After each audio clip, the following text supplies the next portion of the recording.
그리고 오늘 희일 찬양대회의 찬양을 통해서 하나님께서 이 땅에 예수 그리스도를 보내주시고 그분과 함께 두 가지의 하늘의 소식과 땅의 소식을 우리에게 전해주셨습니다.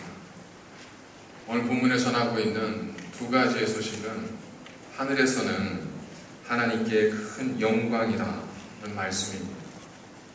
땅에서는 하나님이 기뻐하신 사람들 중에 평화다라고 하는 말씀입니다. 하나님께 영광이 되면 저희들이 더 이상 부연 설명할 필요가 없기에 두 번째 말씀을 통해서 오늘 주시는 하나님의 메시지를 나누도록 하겠습니다.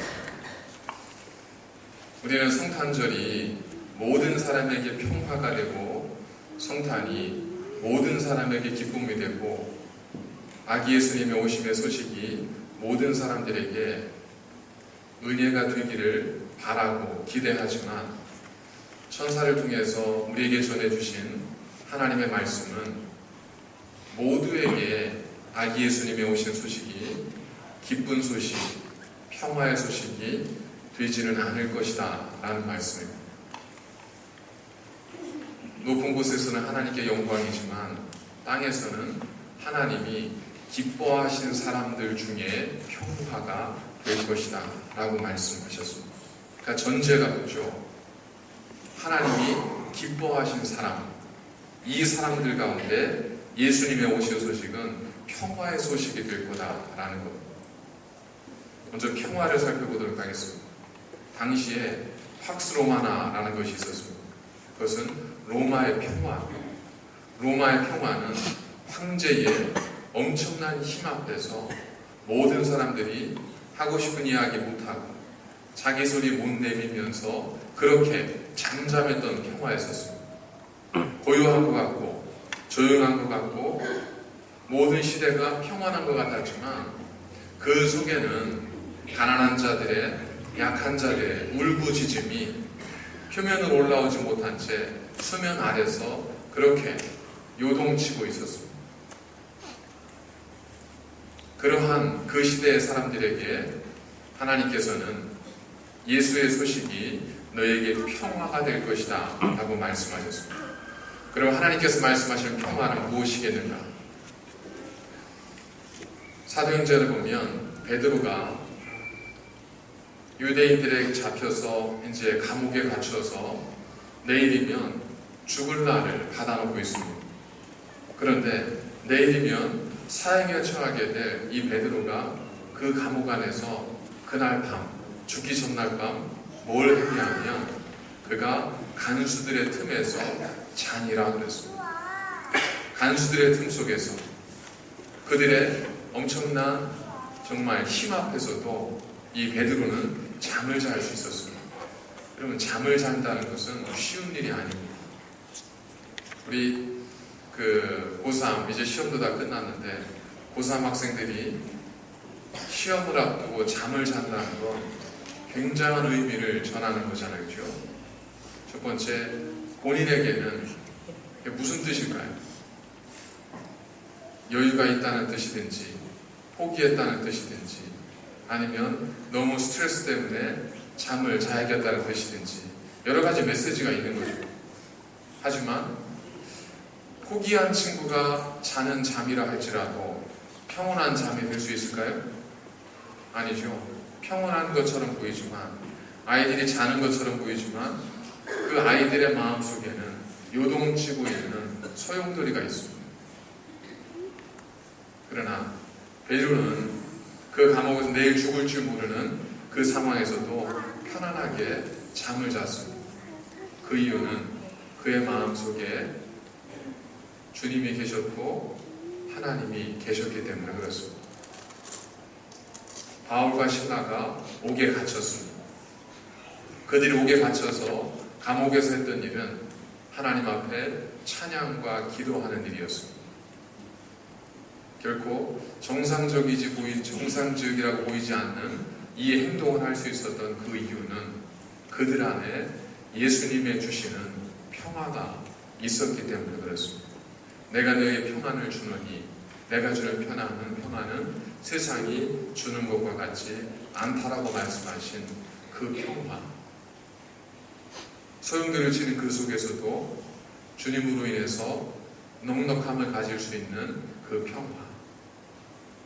우리 어린 아이들을 보세요. 엄마 품에 있는 아이들이 시장에서건 어디에서건 엄마 품에만 들어가면 온이 잠든 평온한 모습, 그것이 바로 주님께서 우리에게 주시고자 하는 평화입니다. 그래서 이사야서에도 내가 물 가운데 지날지라도 물이 너를 범치 못할 것이다. 물 가운데 지날 때에, 불 가운데 지날 때 불꽃이 너를 사르지 못하고 물 가운데 지날 때에 물이 너를 범치 못할 것이다. 사방에 불꽃이 튀고 사방에 물이 범람하지만 그러나 하나님과 함께하는 사람에게 하나님께서 그 모든 속에서도 베드로처럼 바울처럼 평화로울 수 있는 마음을 주시겠다고 예수님을 통해서 우리에게 약속하십니다. 근데 그 평화를 갖게 되는 사람이 있습니다. 이 평화를 누리게 되는 사람이 누구냐면 하나님이 기뻐하시는 사람들입니다. 하나님 어떤 사람을 기뻐하실까요? 하나님은 예배 안 빠지는 사람, 하나님은 헌금 많이 하는 사람, 하나님은 성경 많이 배우는 사람, 이런 사람들을 하나님께서 기뻐하실 것 같지만 그들을 기뻐하는 이유는 그들이 그래서가 아닙니다. 그렇게 할 만큼의 그들의 마음속에 하나님을 향한 사랑이, 하나님을 향한 간절함이 있기 때문에 그렇습니다. 그래서 시편 147편 1절에 보니까 여호와는 자기를 경외하는 자들과 그의 인자하심을 바라는 자들을 기뻐하시니라 라고 말씀합니다. 우리가 성탄을 맞아서 이 전에서 하나님을 예배하고 있지만 우리의 마음이 하나님을 사랑하고 우리의 마음이 하나님을 만나고 싶어하고 우리의 마음이 하나님과 함께하고 싶어하는 마음이 없다면 안타깝게도 우리 안에 성탄으로 인한 평화는 있을 수 없습니다.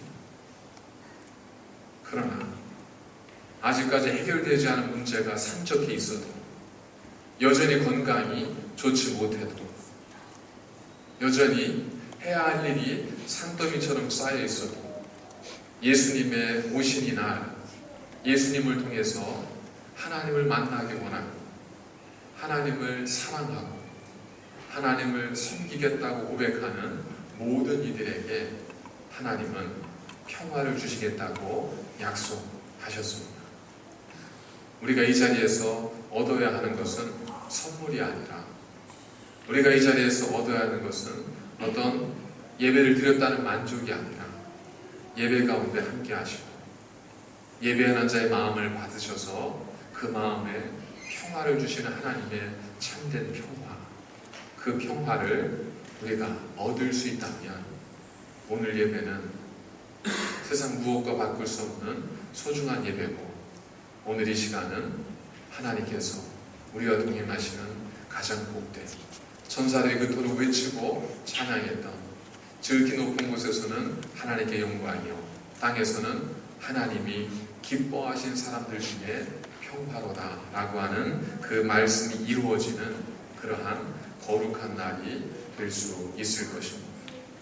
이 세상에는 여전히 소동 속에 있습니다. 여전히 아파하는 사람들, 여전히 전쟁 속에 있는 사람들, 여전히 굶주린 사람들, 여전히 부모의 학대 속에서 매맞고 감금되어 있는 사람들, 여전히 기독교인이라는 이유로 인해서 총 앞에 두려워 떠는 사람들, 수많은 사람들이 지금 이 땅에 있지만 하나님께서는 하나님을 사랑하는 모든 하나님의 백성들을 위해서 예수님을 보내주셨고 그 예수님이 나를 위해 오신 예수님이라는 것을 마음으로 믿고 고백하는 모든 하나님의 백성들에게 오늘 하나님께서 세상에서 얻을 수 없는 하나님만이 주시는 참된 평화를 주실 것을 믿습니다. 그와 같은 하나님의 평화가 여러분의 가슴에 가득하셔서 남겨진 2015년의 삶, 하나님이 주실 2016년의 삶 속에 그 평화로 여러분들의 가정과 여러분들의 삶이 주님 안에 강건하시기를 주님의 이름으로 간절히 축원을 드립니다. 이 시간에는 우리 예수님께서 우리에게 말씀하신 성만의 그 만찬 예식을 집례하도록 하겠습니다. 먼저 우리 찬양 123장 4절 부르시면서 우리 하나님께 준비한 거룩한 예물 하나님께 드리시도록 하겠습니다.